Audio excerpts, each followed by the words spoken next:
Don't forget to like, follow, subscribe, and turn on notifications so that you will receive alerts when there are new episodes. Go get it. That's what I tell them. I've been grinding for so long, I wake up and chase my goals. I go out and I go get it. How to code, that's all I know. I don't succeed, then I don't breathe. Success, what does it mean? If I conquer all my goals, then I'm living out my dream.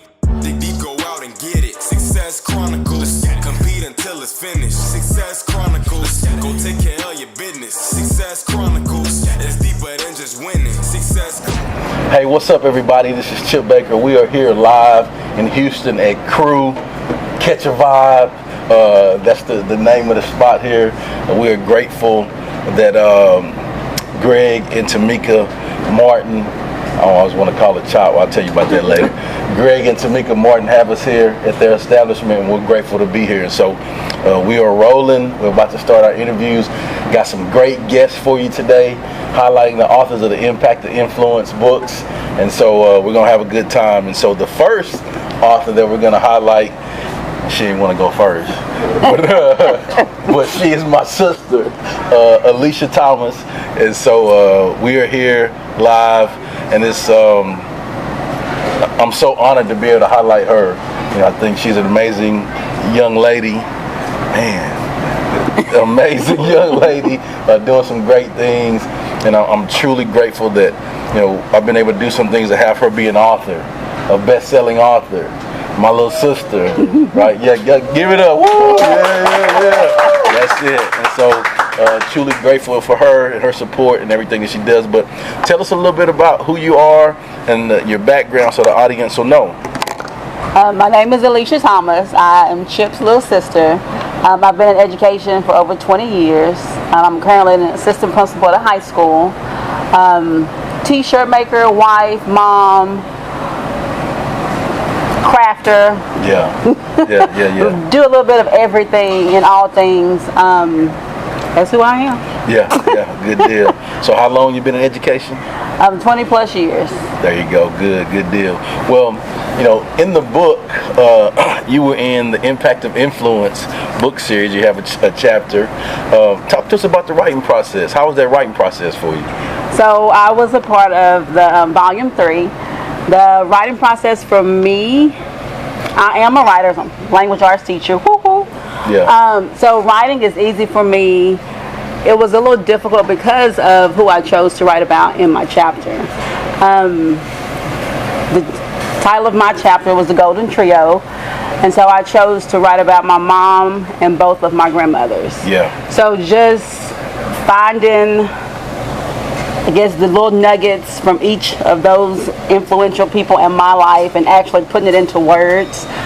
Just the memories and, you know, reflecting back on life, that was the most difficult part for me. And just knowing what to write and not trying to include all of the information in my chapter. So that was the most difficult part for me about the writing process. You know, like I've talked with other authors, and a lot of times they say that the writing is therapeutic. Yeah. Right, and so similar to, like, you know, because her people are my people, the triangle people that they're my people too. But you know, and I've written, you know, about some of them as well, and so it's tough because you have to relive those emotions, relive those feelings, go deep, but then also it allows you to see your personal growth within that too. Yes. And so I think that it's great. So before we close with your segment, I'd love for you to share with the audience, you know, your social media so they can, you know, check you out, show her some love. She does t-shirts, like she said, lots of great things. So share with them your social media. You can follow me on Twitter at Alecia Thomas 11. I'm on Facebook, Alecia Udi Thomas. All right, there it is. Go get it.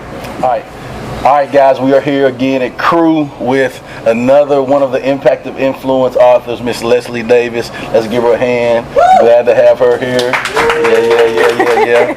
A great lady. This lady does lots, man. She's lives in my hometown of Hearn, Texas, and she is, and I'm so grateful to have her be a part of the Impact of Influence book series. So grateful to be able to highlight her so that others see what she does and see her stories, because I think it's amazing. right? It's not a lot of people that's going above and beyond to help the youth, like period, no excuses. Right. We're going above and beyond, and she does that. And so, truly grateful to have her here to interview her. I'm so excited to be highlighting her. So first, thanks so much for coming through and interviewing with the Success Chronicles. Thank you, I appreciate it. Yeah. So tell us a little bit about who you are. Who is Leslie Davis? Tell us a little bit about who you are. Okay, so my name is Leslie Davis, born and raised in Hearn, Texas. I'm a mother. I have 4 girls, happily married to my high school sweetheart. I am the founder and president of a nonprofit youth organization called A Reason to Dream. We are going on 3 years of running the organization, and our mission is to empower the youth through education, health and wellness, life skills, and sports and recreation. I am also the mentor service manager for Big Brothers Big Sisters, and we do one-on-one mentoring. I told you a lot of good stuff, right? I meant that. I wasn't lying to you. That's awesome. I think it's great. I know, coming from a family, and there's a guy that you're married to, that we're related. So our family, we all about service. Our mothers taught us, faith and service. Like, that's what we do, right? And so it's amazing to see like your journey and what you guys are doing, because it's not easy to do that. It's not easy, but I love doing community work. I would not trade it for nothing in the world. That's good stuff. So the writing process, let's talk about that. How was the writing process for you? The writing process was easy because I do love to write. Now the hard part was putting my emotions out there for everyone to read. The person that impacted me in the book was my mother, and she passed away from cancer when I was 10 years old, and she was only 34 years old when she passed. So to be able to put that in writing, it was hard, because people really get to see the real me, see what I go through, and know why I do what I do. So yeah, I think I agree with you on that too. I just say, like me, being more of an introverted person, and like Mama used to say, people don't even know all your business. Those kind of things. Yeah, it's tough to kind of decide on, like, what do you write about, what do you put out there, what do you hold, close to you. But I think at the end of the day, when you allow yourself to just have it be a therapeutic process, it's a blessing to others.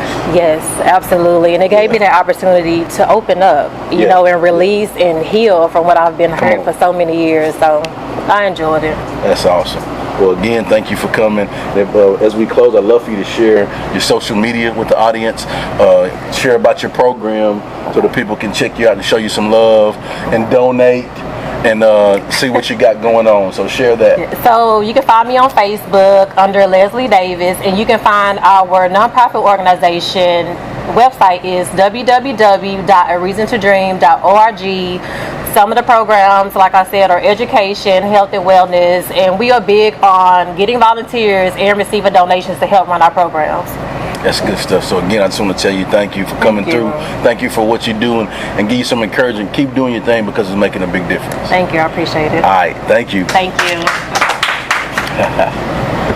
All right. We are here at CRU with Coach Tamika Newman. Coach, no excuses. Yes, that's it. No excuses. An amazing lady, and I'm excited to highlight her. She's one of the authors of The Impact of Influence. Just good people. That's what they say. Likewise. From where I'm from, just good people. Yeah. Likewise, Chip. Yeah. So let's dive into it. Tell the audience a little bit about your journey and who you are. Okay, so I am from Houston. I'm a Houstonian. Come from a huge family. Big sports fan. Yeah. That got me out of the house from doing chores and going to church. So I know that life. Amen. Yes, the creation of the WNBA really sparked my sports interest. I was about 12, and it was like, whoa, this is amazing. So fell in love with sports. My goal was to go to the WNBA or be a sports analyst. Volleyball love came later. Went to Prairie View A&M, PV, I love it, can count on it. And rolled that into a career in coaching. So this fall makes 15 years of coaching. Mostly it's been volleyball, done some travel ball. About 5 years ago, experienced what I thought was burnout in athletics, especially high school athletics and education.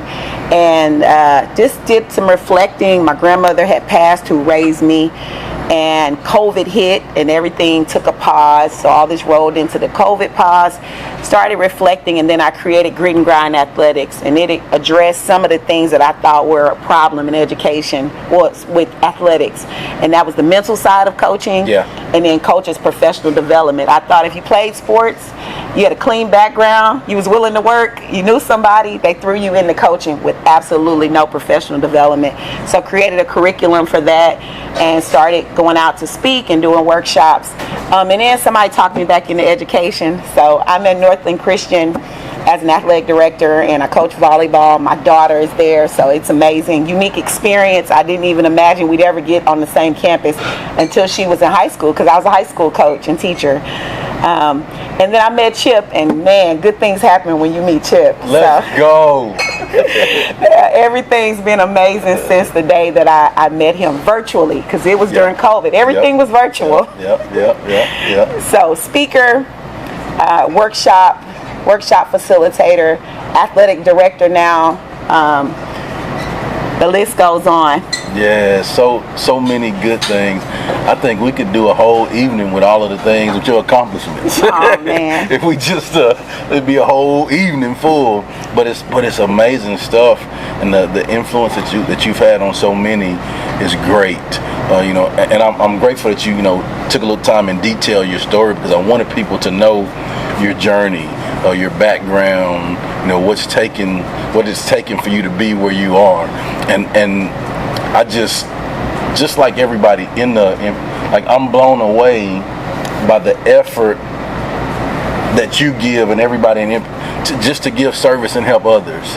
Like just like you said, like it's not about me. Like I've learned some things, but like I saw some weaknesses, and based off of the skills that I have, I can use those skills to help others with their weaknesses. Absolutely. And you've been doing that in a major way with volleyball camps, professional development, coaching coaches, books, plural.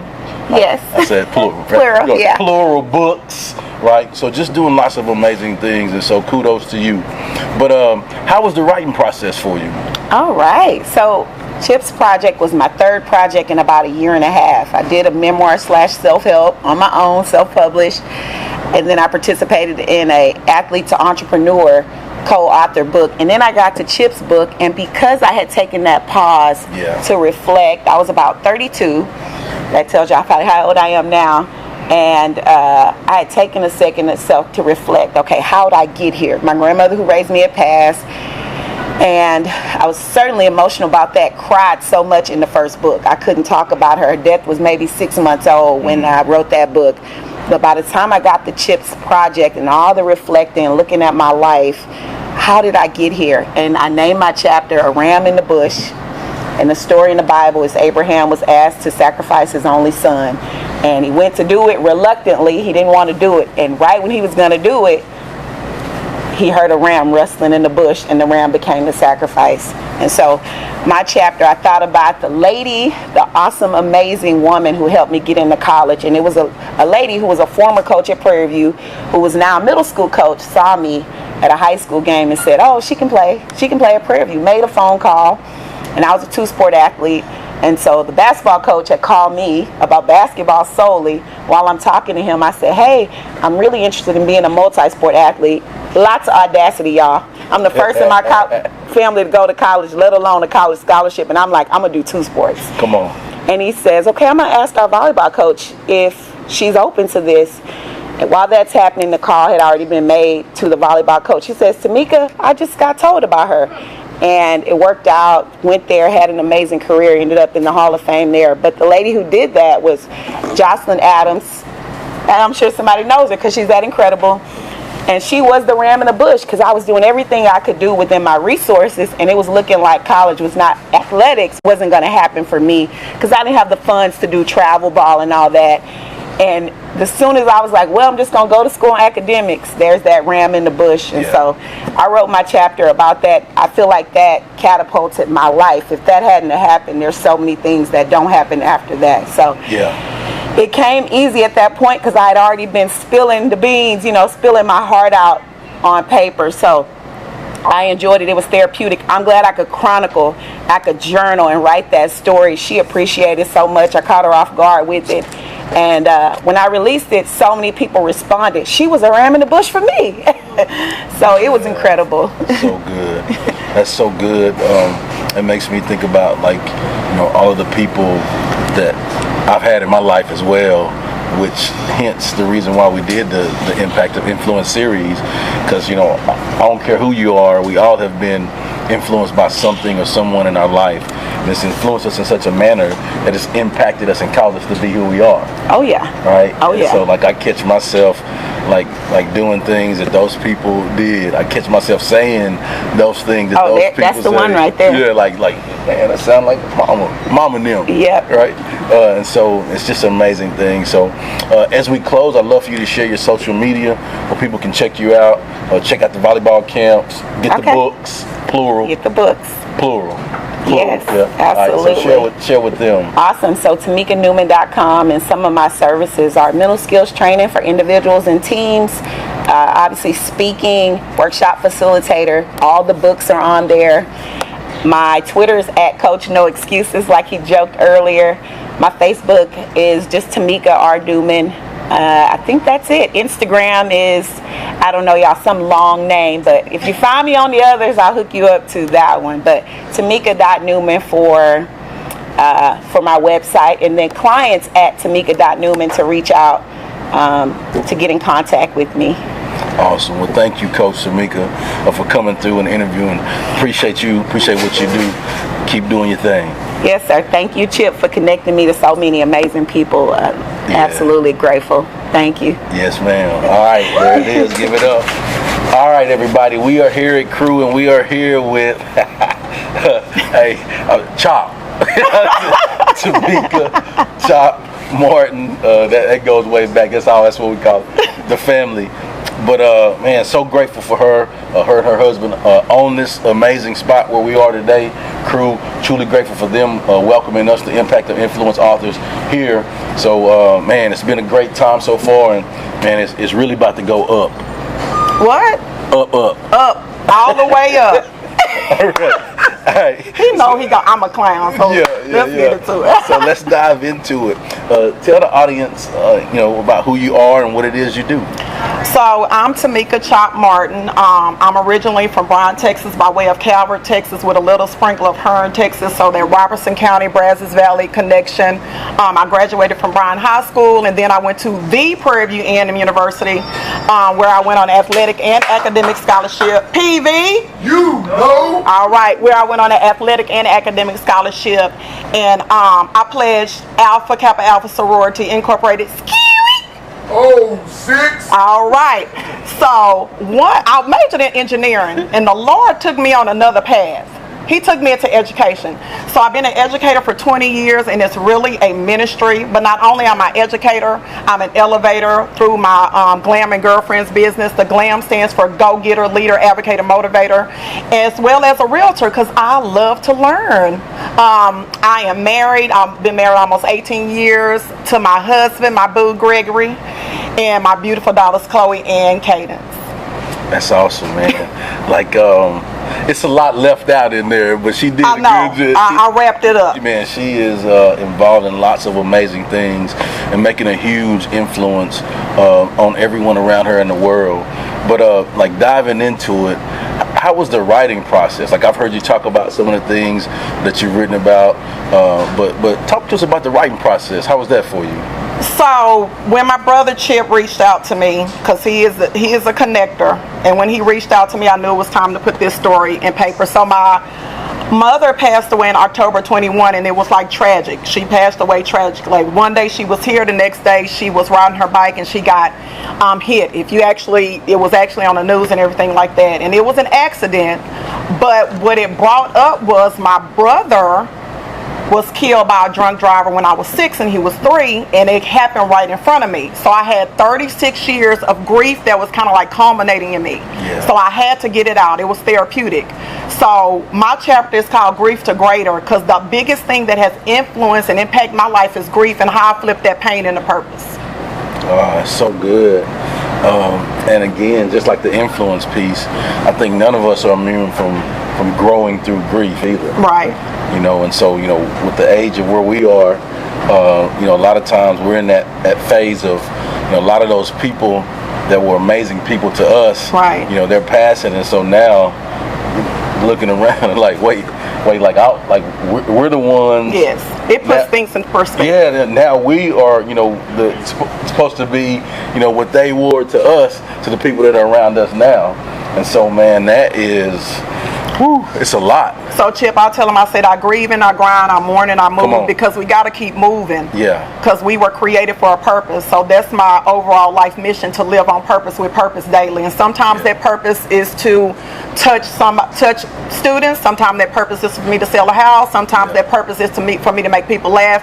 But whatever the Lord places me in, whatever environment, I want to live on purpose with purpose daily. So that's why Grief to Greater, like I said, grief, you have to think about it. If you love somebody and they pass away, the love just doesn't go away. So that grief, as hard as you loved, you're going to grieve. But you're going to have your time. It's a journey, not a destination. I love it, man. So you talked about the many facets of things that you're involved in. Right. Right? And I know that life a little bit. Right? So what I want you to, what is your driving force that drives you to be able to do all of those things, but not just do all of those things, but be dang great at those things, because you are. Like, you're not just like involved in everything you're in, like you are killing it. I gotta go get it. Go get it. So my grandfather, when I was a little kid, my grandfather was like, whatever they can do, you can do it. So whatever I'm in, I'm gonna be the best of it. I don't have time to play. Like I said, life is short. Yeah. So if I'm gonna be a coach, I used to coach track, I'm gonna be the best. If I'm running, I'm gonna be the best. If I'm in the classroom, I'm gonna be the best. But that drive again comes from me losing my brother, because the Lord revealed to me that he was born to save my life. Because after I went back in my mind and looked at it, that should have been me who got hit by that drunk driver. And so he's not here, so I gotta push harder in order to fulfill my purpose. Because again, life is too short for me not to. That's so good. That's so good. Well, as we close, I'd love for you to share your social media with everybody, so they, like, all of it. So they can go follow you and check you out, and all of those facets that you're involved in. They can show you some love. Okay, so I'm an educator by trade. So LinkedIn, my professional stuff is on LinkedIn. For just to get to know me, on Gildan Realtor. On Facebook, just TaMeka Martin. And then my Glam and Girlfriends is Glam and Girlfriends LLC. And also for real estate at Instagram at Unyielding Realty Group. So I got a lot going on, but again, we got to grieve and grind, we got to mourn and move, and I'm going to live on purpose with purpose daily. So y'all check me out. I'm also on Twitter, TaMeka Martin. I'm on all the things. And I just got on Threads. You see the new stuff, Threads? Like, I'm on there now. I'm learning that. I'm not. We on Threads too. Let's go. And bam, there are 2 of my cars. Just in case. If y'all need a house, holler at your girl. If you need a speaker, holler at your girl. If you need to be motivated, holler at your girl. TaMeka Martin. Hey, and one more thing. This place here. Oh, yes, and I'm an entrepreneur as well. Me and my husband are co-owners of this place.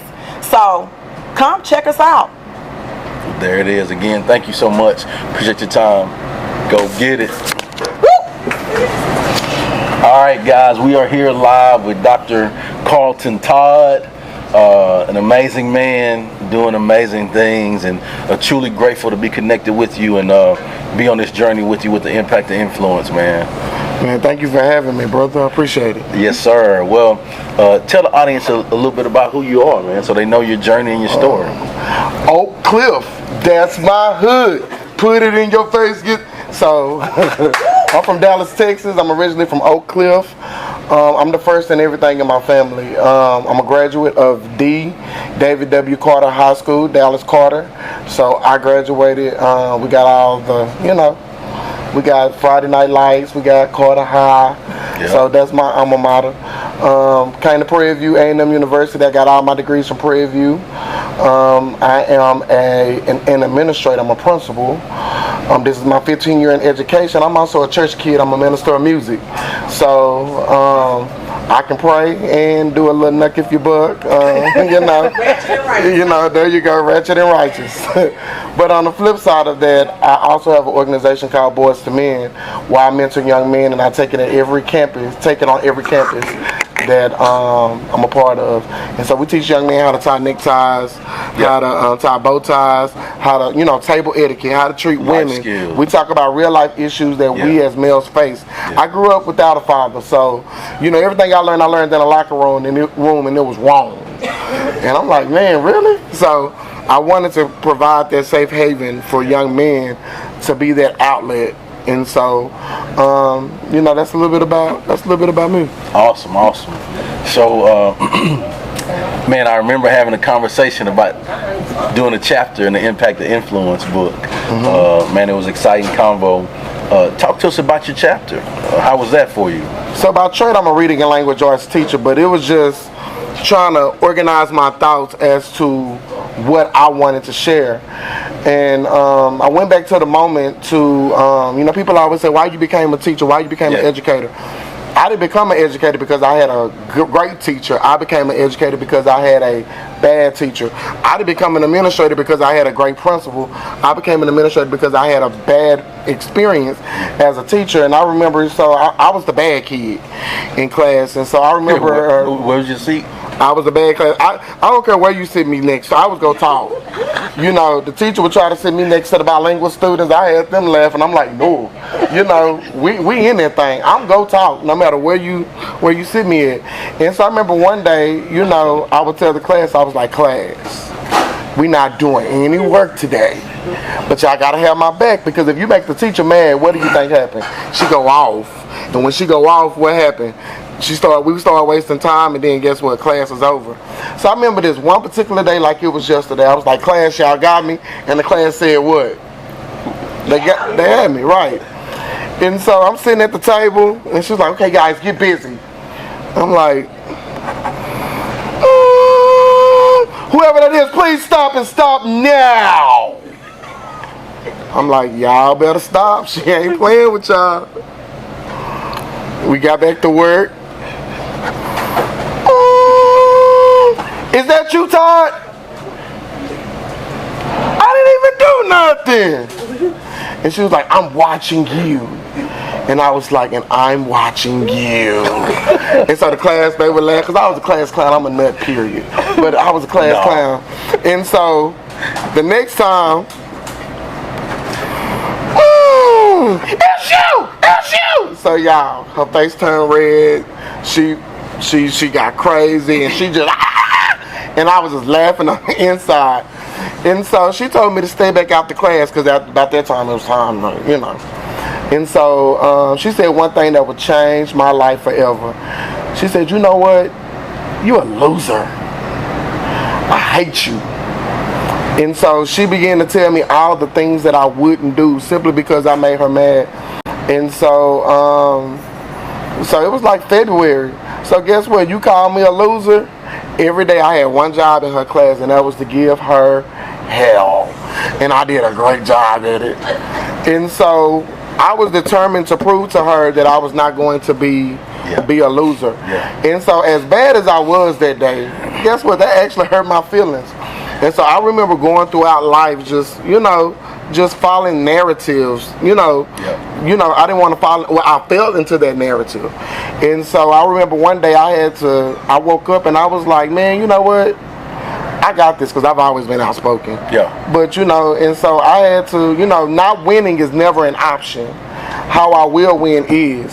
And so, some people, they have a plan A, a plan B, a plan C. I have a plan Aura, a plan W, like all of that. Like if it don't work out, I got not winning Aura. That's Dallas.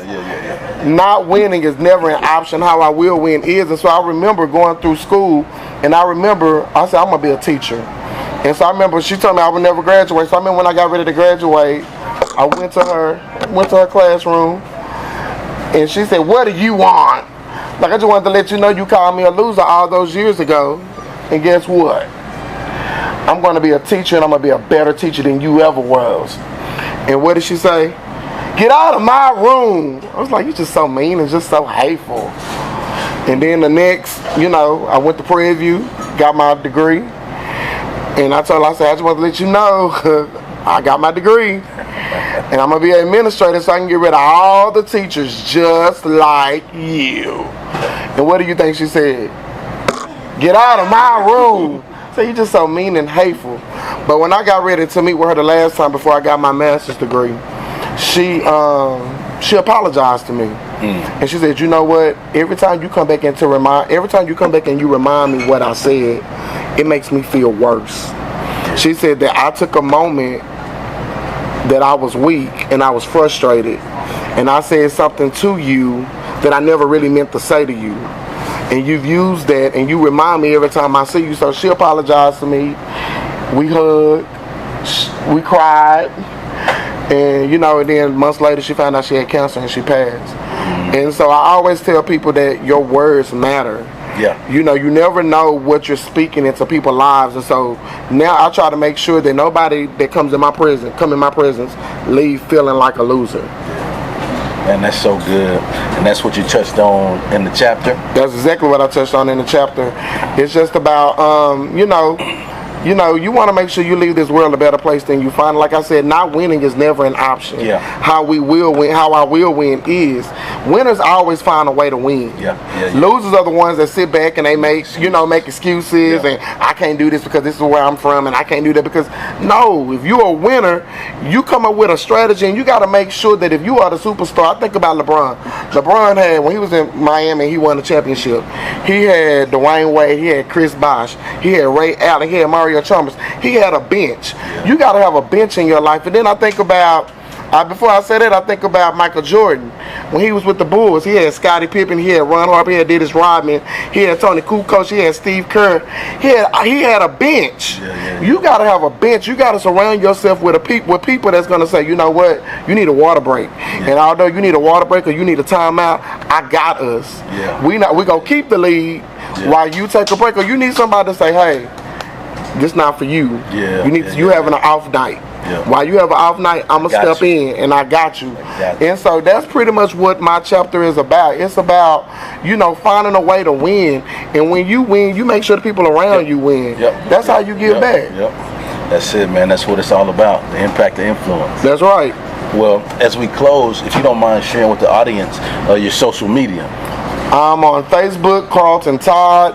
I am on Instagram, Carlton.Todd94.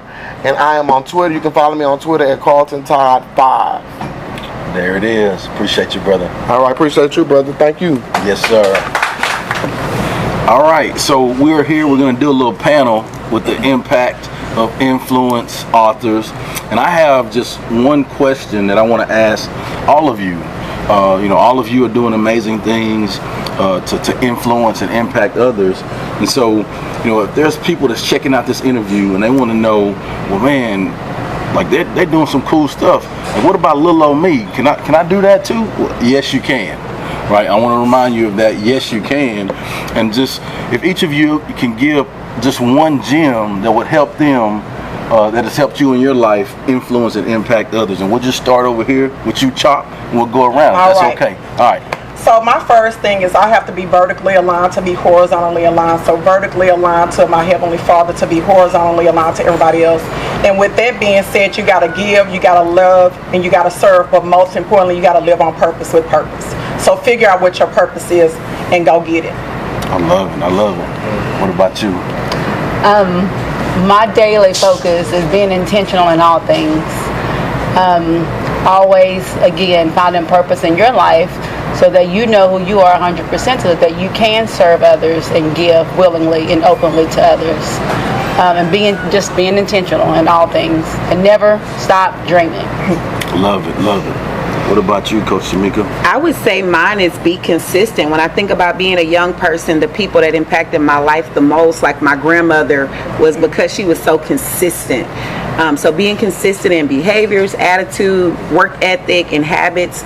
The biggest compliment I ever got as a coach, I went back to coach at Prairie View about 3 years ago. My grandmother had passed, and every day driving to Prairie View, I cried all the way till I got up to the door to walk in the gym. It's just something, it made me remember when she dropped me off there. And that year, a senior at the end gave me a nice gift and said, Coach, you were the same person every day. And that year was hellish. And I said, wow, I've arrived, because that was a goal for me, because those are the people I admired. I was the same person every day because my heart was completely broken because of her death. So being consistent, people are waiting for you to not be who you said you are. People that follow you, they're like, oh, you say you this, but I'm gonna sit back and wait. And so you're gonna make a believer out of folks if you are who you say you are every day. So good. What you got, Leslie? I would say generosity. You have to be able to give knowledge, share your talents, and I think it's important to give people the same opportunity that somebody gave you. So good. That's good. I would say confidence. You know, life is full of do-overs, but your life is not a do-over. Hey, give them that again. Hold on, wait a minute. Give one more time. Give them that again. I said, in life you have do-overs, but your life is not a do-over. And I say all of that to say that if you don't like the car you drive, what can you do? Buy another one, right? Yeah. If I don't like the house I live in, what can I do? Buy another house, right? Right. But guess what? You don't get a chance to live this life that God has given us. Every day is a gift. And so I wake up in the morning and my prayer is, God, thank you for this day. Let everything that I touch be blessed. Let no weapon formed against me prosper. Bless my going in, bless my going out. But then I sum it up and say, let me win the day. No matter what my circumstances are, no matter what my situation may be, I am going to win the day. And so you just got to remember that the life that you have is somebody else's prayer. And you also got to remember that on my worst day, I am still chosen. I'm gonna say this, and then I'm gonna give it back to you, because I don't know and encourage my own. Hey, dude, I need to argue. I have to get up and do So it's one thing to be picked, and it's one thing to be chosen. You see, I'm from the hood, and so we would play basketball, and you automatically knew that the first two people that made the shot is the what? Team what? Captain. And so what happened when you start picking your team? You choose the what? Best players. So about the first three you choosing. But what happened after you pretty much got your team together? You start picking. It's one thing to be picked, and it's one thing to be chosen. When you're chosen, it's manifested. When you're chosen, it has purpose. When you're chosen, it has already been prayed over and sought after. But when you're picked something, you just do it on the spur of a moment. When I ask my wife and my daughter what they want to eat, and I tell them what y'all want to eat tonight in the morning, they have a chance to do what? Choose. But if we in the car and I say what y'all want to eat, they go what? Pick. Is that necessarily what they want? No, but it's what's convenient for them. Don't be convenient. Go out, take risks. So what if you don't make it? Come on now. Try again. I interviewed 27 times before I got my first AP job. 27 times. By the time I went on the 20th, I already knew all the answers. So take risks. Don't be afraid to live. Don't be afraid to fail. Live your life. You only got one. Make it count. That's it. Man. Period. Let's go. So off script here, here's what I want to do. What I want to do is I want to go back through, and I want each of you to pick one person to ask a question. All right. So off script. So pick based off of what we heard and said today. You know, there's some things that you may want them to elaborate on, or something you want to know. So we'll just go back through, and y'all can ask one person, pick a person, ask them a question. Oh, I guess I'm starting. Let's go. So, Mr. Todd, what keeps you grinding the way you grind daily? What keeps me grinding the way I grind daily? Me, God, of course, but me. I have this mentality that I gotta depend on me. In my chapter, I talk about I've always been a leader. Everybody is, you got people are leaders. You got people in jail that are leaders. They just didn't use their leadership for the right reason. But they are leaders in jail. I've always been a leader. I can always get people to do what I want them to do. So I depend on me.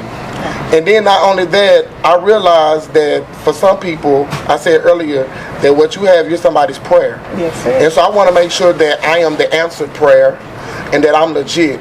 I want to be the type of man that don't only look the part, but I want to be the part. That if you follow me home, you go get the same individual. That if you come to me, if you come find me at work, you go get the same individual. And so it's like you said earlier. You say be consistent. Can't nobody beat me in being me. And so it's being authentic. It's being authentic, and it's just making sure that I don't want to be the status quo. You know, they say you extra. No, I'm just extraordinary. That part. And so I don't want to be. You know, and so that's what keep me rooted, keep me grounded. That somebody is looking up to me. Somebody need me to be my best me, because their life depend on me being my best me. So good. That's good. All right. Leslie, what gave you your motivation to with your organization? What gave me my motivation was the passing of my mother when I was younger. When I was younger, I was able to experience different organizations and camps that pretty much kept me busy. So I wasn't, at home dwelling on the sadness of not having my mother there, because I was out being productive, being a kid. So I want to give kids in the community that same opportunity. No matter what you're going through at home, no matter how hard your life is right now, you have other people to support you. You have other people that will guide you and help you along the way. So I feel like having that one parent gone and only having my dad, I'm sorry, I get so emotional talking about my mom. And this is why I say this book really has gave me the opportunity to share my story. I have been hiding this for a long time. Like, I'm 36 years old, and I'm finally able talking about the pain and the emotion that I went through as a child. So I just feel like it's important, to give other kids that opportunity, That's awesome.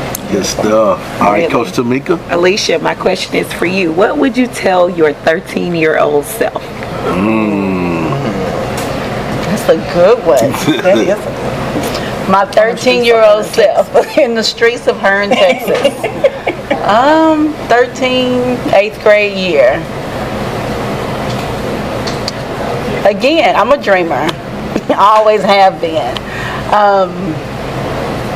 Never stop believing. Never stop giving up. Don't give up. Keep going. If you say you want to do something, keep doing it. The best is yet to come. That's good. Is it Tamika? It is Tamika. Okay, I'm not good with names. TaMeka. Yeah. Okay, all right, now Tamika. So I got a question for you. So, do you have kids? I have 2 beautiful daughters, Chloe Alexandra and Cadence Elise Martin. The same baby dad is my husband. He put a ring on it. But so my grandfather, he was like, he would be reading the newspaper. And he was like, you gotta give your kids some good resume names. Look at these books ain't gonna, all these kids, Tikwa Nene and this person and that person, they ain't gonna get no job. So my daughter's names have meaning. So Chloe Alexandra means blossoming defender of mankind, and then Martin means unyielding, and then our youngest Cadence, Elise, her name means with rhythm, God is my oath, unyielding. So words are important, and what you put out in the world is important, and you have to set your daughters up to be great. Matter of fact, my daughters are on my LLC for my Glam and Girlfriend business, so we're building a legacy. Okay, so this is my second question to follow up on your kids. How do you wear so many hats with having children? Because I have 4 girls. My youngest is 3, my oldest is 16, and it gets hard because I feel like sometimes my career is getting in the way of me raising my girls. I don't ever want them to feel like I'm putting so much more into the community and not enough into them. So how do you juggle that? So in the early years, and hopefully I won't tell, I had my mom. So my mom passed when my girls were 7 and 12, and so she would always say, they getting older, they can start taking care of themselves. I'm like, Mama, you gonna be here. So it's about priority. It's about letting them know, being real with them. Like, me and Daddy gotta go do this. My 14-year-old had to step up because my mother is gone. But we have a village. I have a village of my sorority sisters, of my track sisters, of my church sisters, and family. So it's about prioritizing and letting them know that even if I'm somewhere grinding for them, sometimes I got to take them with me. Right. To do what we got to do. Just always letting them know that I love them and I'm building for them. That's the main thing.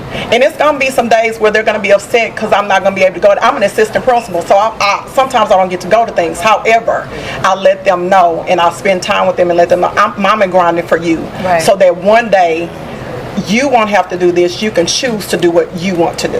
Yeah, and that's what I want my girls to understand too. And the good thing about doing community work, I can add my girls into what I'm doing. Yes. Like if my 3-year-old is carrying a box to the building, you know, they're all going to be working. They all see the impact that, you know, the family, you know, this is all of us. Y'all help me in a way too. So, and my little one, that little one, Cadence, rhythm is really her. Baby, we on a plane. She say, my mom is the unyielding realtor with the unyielding realty group, Keller Williams Professional. So she already working for mommy. She told me when she turns 10, she's gonna be my personal assistant, and I know she'll go out there and do whatever I need her to do. So just grooming them to grind and hustle, and they ain't gonna have to get it out the mud. Now the foundation gonna already be laid. That's what we're doing right now, so they won't have to do what we had to do. I want to piggyback on that too. Just, you know, when I heard you ask her the question, you know, I was reflecting on our situation growing up, and my mom was the same way of, you know, really kind of what you do. Yes. And so, you know, in that, man, Morris Carlton Todd, you know, but just seeing the impact that she made on others, right? I mean, like, man, we had a lot to live up to. Right. But she taught us, just like you said, she groomed us in that. So, like, for us, we wear a bunch of hats, and we do it well, and we do it with grace. But, like, that's what we know. Right. That's what we do. Right? Did you ever feel neglected by your mom going out? No, I think Because she always included us. yeah, right. Just like you said, We like were a part. we was carrying boxes and coolers, and we was doing all of that too. But God's grace is the biggest thing for me. Because I know He didn't put all of this in me for naught. So if He put it in me and He give me the vision, I got to go get it. And He's going to give me the village of people I need to help me go out and do His purpose. Yes, ma'am. All right, Todd, what you got, brother? Coach T from PV. You know. I hear you talk about your grandmother. Your grandmother inspired you a lot, right? And so I feel like I know your grandmother because you talk about it, you wrote about it, all those good things. When we die, someone delivers the eulogy. What would you want your eulogy to read? Oh, wow. That's deep. Wow. That service was a core value for me, that I was always like, how can I help you? We were raised up like that, similar to Chip, coming up in the church. It was never about us, but how can you help? That I was consistent, that I was reliable, that you could count on me. In my community, I think so many of us have the past of people not being reliable. It's really important for me to be reliable. That I worked hard for others, worked hard, period, had a great work ethic, that I love my child. That would be the biggest thing. If I passed, tell my daughter that I loved her a great deal and did so much for her. But yeah, just those things. Awesome. Thank you. Awesome. Man, that's a deep one right there. That was good. I actually eulogized my mom. I did words of inspiration at my mom's service. And so that's a part of the grieving and grinding, because even though our flesh is going to get weak and we're going to get weary, our spirit has to be strong. And that's when I talked about that that vertical and horizontal alignment. You can't be here if you're not here first. That's right, but you also realize too that every day that we live, we're writing our eulogy. Come on. Every day that we live, is only a part of the story. That's right. You know, and so you decide what kind of legacy. We decide what kind of legacy that we want to leave. What does that dash mean? Yeah. Exactly. In between. Exactly. What does that dash mean? I like that. Well, as we close, I want to say again, thanks so much to the authors for choosing to be a part of the Impact of Influence series. Man, a blessing that I have you in my life. I'm inspired by all of y'all. Truly grateful for the journey that we're on to make the world better. And I just, want to encourage you all to just keep doing your thing, and want to thank the Martin family for having us here. For having us here, crew. Thank you, audience, everybody that came to show some love and support for us this evening. I hope it's been an evening of I don't know. I hope you leave here better, transformed. I hope that everybody's been able to get something from the experience and take it with them and be transformed and go deliver that to other people. So if y'all don't mind, as we close it, we can just do a go get it. I know we gotta get it. And I'll count it down 1, 2, 3, and we'll all go get it. All right, 1, 2, 3, go get it. All right.